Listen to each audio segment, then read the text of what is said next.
Hey, what's up mga bro? Ito yung tutorial kung paano mag center stand ng hindi nakalubog yung center stand ng motor dito sa GTSA. First na kailangan nyo muna mag-download ng Quick Edit.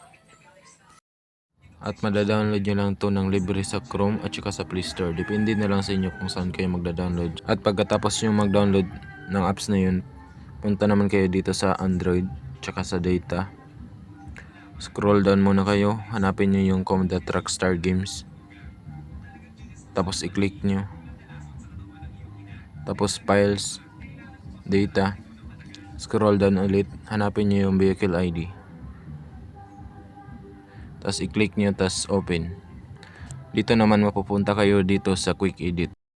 So dito natin makikita yung mga iba't ibang name ng sasakyan at saka motor. So hanapin nyo lang yung NRG 500. Para madali naman, pindutin nyo lang tong search button sa baba. Yan. I-search nyo dito yung NRG 500. Pindutin nyo yung search. Yan. Tapos slide nyo lang sa gilid.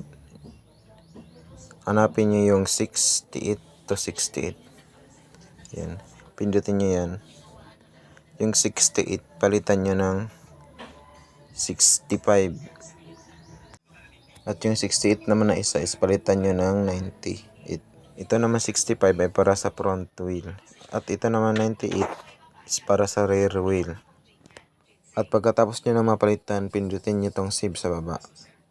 Pag lumabas na yung save successfully, tapos na. Thank you for watching everyone. Please write a comment if you have any question.